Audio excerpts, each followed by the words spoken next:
আসসালামু আলাইকুম। আজকে দেখাবো কিভাবে আমাদের ক্রাইজন স্টোরে খুব সহজে টাকা অ্যাড করবেন। পুরো প্রসেস লাইভ দেখানো হবে। আচ্ছা, প্রথমে আপনাদের কিছু বিষয় সম্পর্কে জানানো প্রয়োজন। আমাদের পেমেন্ট সিস্টেম অফিসিয়াল বিকাশ বা নগদ সাথে কানেক্টেড নয়। আমরা আমাদের নিজস্ব পেমেন্ট সিস্টেম ব্যবহার করছি।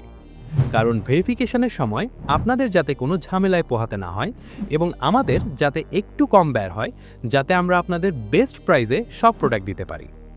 এখানে ট্রানজ্যাকশন আইডির কোনো ঝামেলাই নেই। আপনারা খুব সহজে নিজের নাম্বার দিয়ে ইজিলি ভেরিফিকেশন করতে পারবেন। এখন দেখাচ্ছি কিভাবে। প্রথমে ওয়েবসাইটে লগ ইন করে অ্যাড মানি ট্যাবের মধ্যে আসবেন। তারপর এখানে অ্যামাউন্ট লিখবেন আপনি যত টাকা অ্যাড করছেন। তারপর নেক্সট স্টেপে ক্লিক করবেন। এখানে আপনার সামনে দুইটা অপশন আছে, বিকাশ বা নগদ।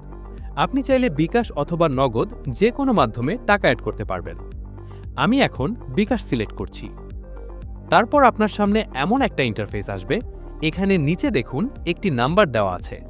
এই নাম্বারে আপনাকে বিকাশ থেকে সেন্ড মানি করতে হবে। এখানে দেখুন কপি লেখা আছে। আপনি কপিতে ক্লিক করে বিকাশ অ্যাপে চলে যাবেন, অথবা আপনি যদি দোকান থেকে পাঠাতে চান তাহলে এই নাম্বারটা দোকানদারকে দিবেন এবং দোকানদারের বিকাশ নাম্বারটা নিয়ে ভেরিফিকেশন করতে পারবেন।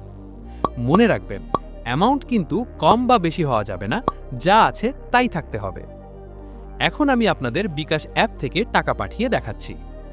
এখানে বিকাশ ওপেন করবেন, সেন্ড মানি অপশনে যাওয়ার পরে কপি করা নাম্বারটা বসিয়ে দিবেন এবং যত টাকা সিলেক্ট করেছেন সেখানে তত টাকা লিখে পাঠাবেন। তারপর এই ট্রানজ্যাকশন আইডি অথবা নাম্বার আপনি ওয়েবসাইটে গিয়ে বসিয়ে দিবেন। আমি এখন নাম্বার দিয়ে করছি।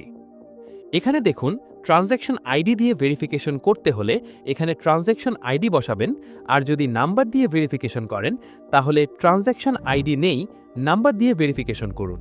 এই লেখাটাতে ক্লিক করুন। তারপর এই বক্সের মধ্যে আপনার নাম্বারটি দিয়ে দিন। তারপর একটু স্ক্রল করে নিচে আসুন এবং এই ভেরিফাই বাটনে ক্লিক করুন। তারপর মাত্র 3 সেকেন্ড ওয়েট করুন, আপনার টাকা অ্যাড হয়ে যাবে। দেখুন আমার টাকা অ্যাড হয়ে গেছে। এইভাবেই খুব সহজে আপনারা আমাদের ওয়েবসাইটে টাকা অ্যাড করতে পারবেন। কোনো ঝামেলা নেই, আলাদা ট্রানজ্যাকশন আইডি সাবমিট করার প্রয়োজন নেই। যদি কোনো সমস্যা হয় সাপোর্টে যোগাযোগ করতে পারেন।